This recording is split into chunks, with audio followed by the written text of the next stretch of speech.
So we're going to talk today about the latest and greatest about what's happening with buyers, what they need to know about the home buying process here in the Triangle area. Well, I think that's where having a good buyer's agent comes in, because you know the different areas of the offer that you might be able to use in addition to the offer price to help get your client the house that they want.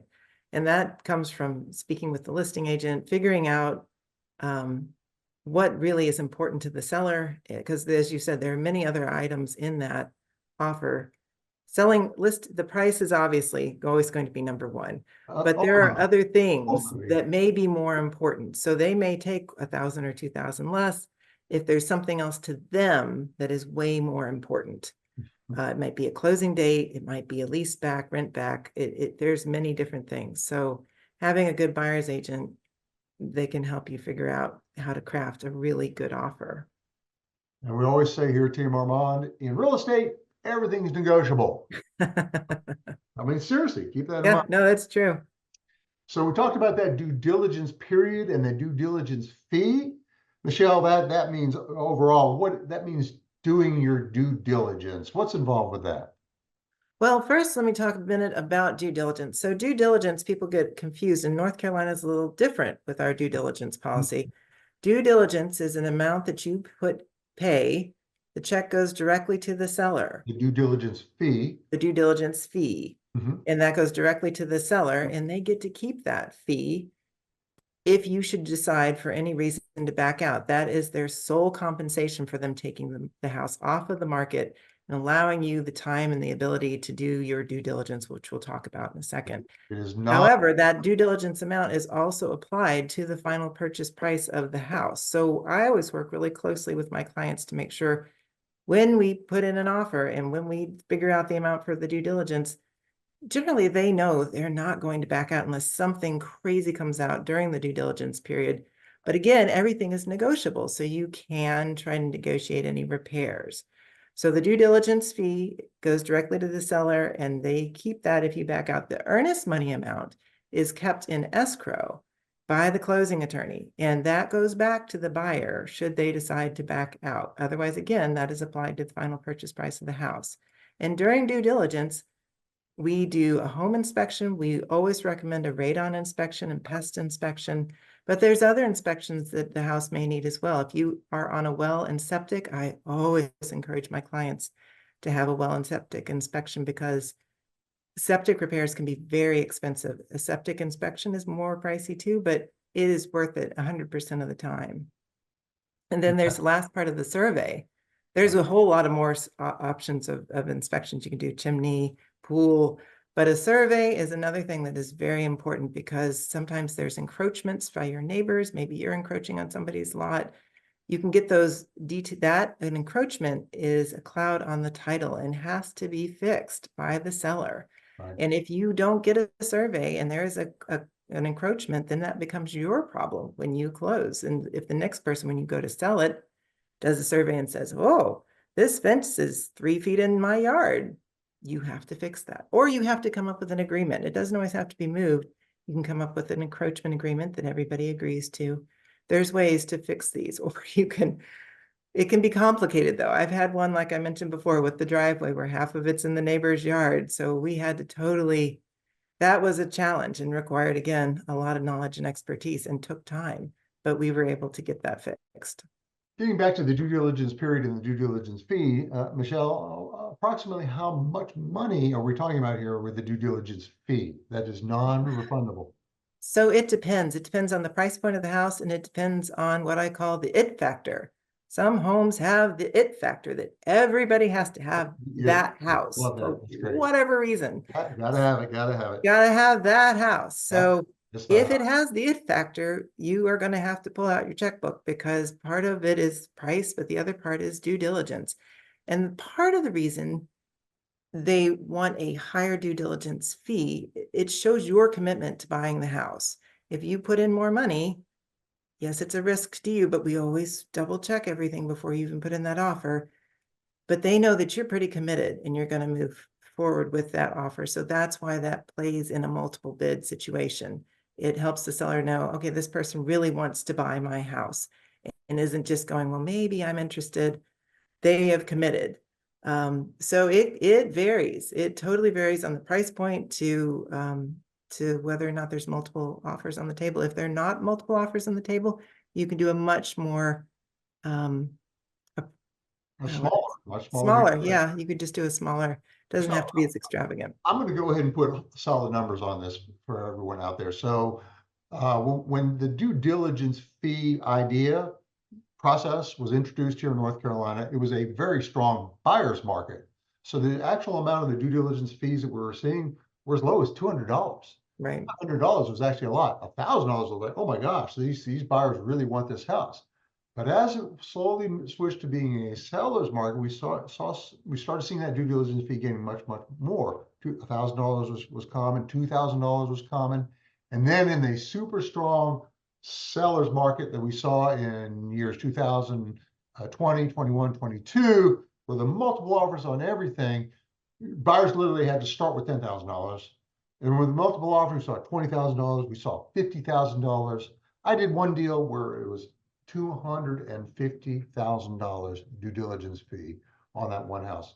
Yeah. Yeah, we did. I did one with 150. It was crazy. Seller's market where there's multiple offers. When it calms down again, we're seeing these days, without multiple offers, $2,000 is low. $5,000 may be kind of standard. But it's definitely negotiable, definitely variable. Okay? And it depends also on how the house is. I mean, if there's a lot of issues and a lot of concerns and a lot of worry about issues that need to be fixed, you definitely would go with as low of a due diligence amount as you could get by with. If the house is in great condition, close to being new, then you can go in with, feeling a much higher due diligence and feel strong about it. Exactly. And the sixth element that we want to talk about was inspections, and you touched on a number of those inspections. And just to reiterate, everything starts with the standard general home inspection by the home inspector. And then, yes, as you said, there's well and septic. If the house is on well and septic, certainly a termite inspection, and a survey obviously is extremely important. Radon is really important here in our area. Not every house has radon. We just don't know when it happens or when it doesn't happen. Right. Just have to check. Sometimes there's structural inspections, but it's actually quite rare that we have structural inspections. It's usually the general home inspector that says, hey, I'm seeing here that may or may not be structural, might want to get it checked out. So usually we don't have too much trouble with structural inspections, but occasionally we do. I've brought in structural engineers for sure. That's happened. And then finally, after those inspections, the seventh element of the whole process here is negotiating repairs with the seller in terms of what now that you've had all these inspections and you found this and that and the other, what happens then, Michelle? Sorry, can you ask that question again? So, absolutely. So pause. Pause. Sorry about that. Start that over. Okay. So now that we've done all these inspections, Michelle, we've found this and that and the other with the house. It's time to negotiate with the seller about repairs on the house. How do we handle that? So what we do is we go through all the inspections and we get a list, and then I meet with my buyers, and we decide what's important for them to get fixed. And everybody's a little different. Some people really, maybe the drain not draining is a big deal for them, and where other people won't care. And then there's always big deal things. If there is a big deal thing, there's some things that definitely have to be addressed. Right. And I'll get our guys out there and come up with a quote. And then we can do a couple of different things. We can ask for money in lieu of repairs, which I generally almost always recommend. The only time I don't do that is if there's a septic issue. Mm-hmm. You never know how expensive that's going to be. So I always encourage my buyers to ask the seller to go ahead and get that septic repaired prior to closing, so that whatever the issue is, it's taken care of. And then we get receipts from the septic company or from anybody that does repairs. I do encourage otherwise, though, for my buyers to have money in lieu of repairs, because then you can choose who you want to do the repairs and how they are done. You can kind of manage that. It's just a better way to go generally. And it's important to reiterate that, as we say, in real estate, everything is negotiable. It is. So the buyer asked of the seller, that's going to be a negotiation. In North Carolina, the contract doesn't say that something has to be done this way or that way or the other. I think that's the great thing about our process here in North Carolina is really the buyer and the seller have to really negotiate and come together with an agreement on how things are going to be handled specifically in writing, right? And one thing I want to reiterate that's really important in North Carolina, it's a buyer beware state. So the seller doesn't have to make any repairs. You're buying that house as is. Generally, most people are reasonable and will make some sort of repairs or negotiations for repairs. I would say about 92% that will happen. I have had those rare occasions where the seller will not do any repair. So there is that little risk, but that hasn't happened. The last time that happened, I think it was 3 years ago. So, and most recently this year, sellers have been really quite agreeable and have gone above and beyond in offering repairs. They've So got the house on the just market. depends. They want to sell that house. They do, and that's the ultimate goal. Buyers want to buy that house and sellers want to sell that house. So they want to work together to come up with an agreement that everybody's happy with. There you go. Folks, those are the 7 elements of finding a home and buying a home here in North Carolina. If you want more information about that, please contact Michelle or myself. You can go to our website, of course. My full contact information is below. We're going to throw out one more little bonus thing for you. And that's the closing, the actual closing itself. Just want to remind folks that coming up to the closing, you want to make sure you've got the cash for your down payment ready and willing and able. You want to protect your credit.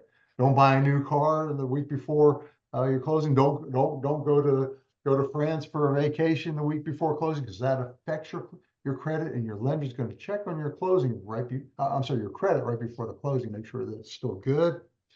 Michelle will take you for a final walkthrough, checking on the house, right, Michelle? That's right. We always do a final walkthrough right before closing, just to make sure the roof's still there, the plumbing isn't leaking, there's nothing wrong. Want to make sure that house is perfect. And then generally here in North Carolina, you do get the keys at the closing table. However, it's not actually always the case. Sometimes sellers like to wait until everything's fully done, until the closing is actually recorded. Signing the paperwork at the closing table is not the final step. That paperwork needs to be literally physically taken from the attorney's office to the county's office and recorded at the county. It's not actually your house until it's recorded, right? There you go. Michelle, I've really enjoyed talking to you about this. It's a pleasure working with you, of course, here at Team Armand EXP Realty. And boy, we look forward to helping lots and lots of buyers, helping with this process, right? Exactly. We're here to help. Okay. Folks, my name's Armand with Team Armand EXP Realty. One more thing. We would like to offer you a free report, which is the 7 mistakes first-time home buyers make. Please look below. You're going to see a link for that. Just click on the link. We'll send it to you. No obligation or anything like that. Also, our full contact information is below. So please contact us for more information about what's going on with real estate here in the Triangle area. Certainly subscribe to our channel about that. Thanks for your time, folks. Really have enjoyed this.